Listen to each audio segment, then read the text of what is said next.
And lastly, na i-declare natin, I am seated in Christ. Seated in Christ. Kaya hindi ka andon sa bottom. Basta ang life natin nakasurrender kay Lord, seated with Christ. Katabi natin si Lord na nakaupo spiritually, positionally. Kaya naman, ang identity natin in the Lord Jesus Christ ay ang the best identity. Hindi nakadepende sa ating performance, hindi nakadepende sa ating status sa lipunan, hindi nakadepende sa ating success, nakadepende kay Lord Jesus na nasa puso mo at sa puso ko.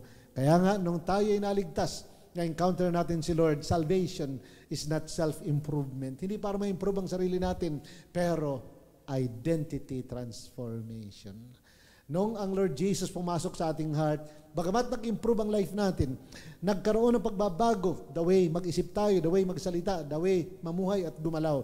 Nagkaroon ng improvement tayo, pero ang tunay na salvation ay identity transformation. Maiba ang identity natin, hindi na makamundo na identity, pero ang identity natin in Christ Jesus na. Kaya naman, tayo mga kapatid, ay forgiven, tayo na ay child of God, tayo ay more than conqueror through Christ Jesus, God's workmanship, at tayo ay seated with Christ. Kaya nga si Lord, as the King of Kings and the Lord of Lords, tayo rin ay royal blood in Christ Jesus.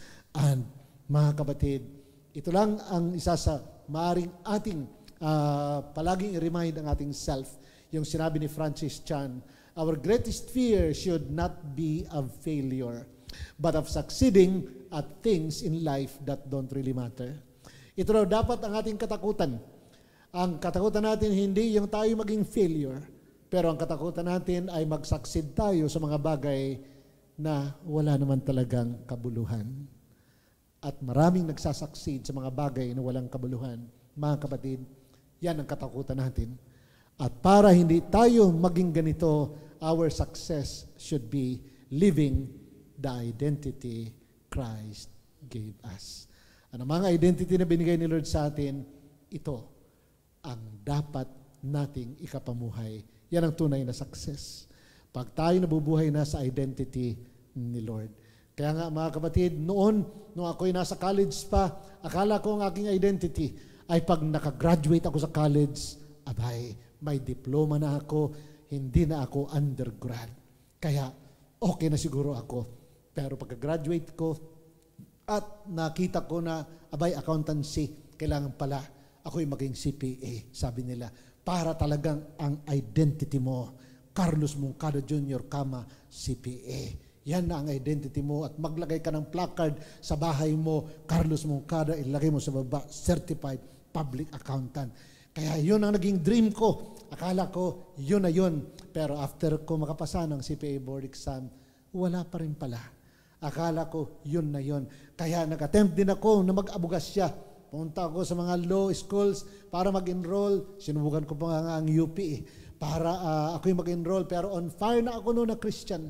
Nung mapunta ako ng UP, nakita ko sa ilalim na punong kahoy, naka-short yung babae, tapos yung lalaki naka-short din. Tapos naghahalikan sila doon. Ako, sabi ko, ako'y on fire na Christian. Tapos ito pala ang lugar na kung saan mag-aaral ako. Puro kamunduhan. Oh, hindi ito ang lugar ko. Punta ako sa ibang ano rin. Wala rin.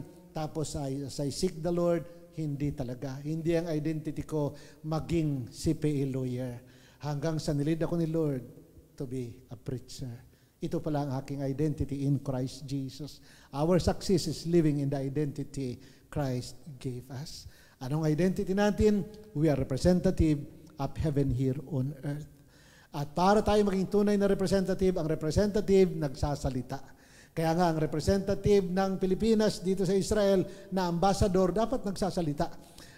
Yun dapat, ang kasi ambassador siya ay mag-speak in behalf of the President of the country. Ganun din naman, ang ambassador ng Israel sa Pilipinas, dapat siya nagsasalita doon.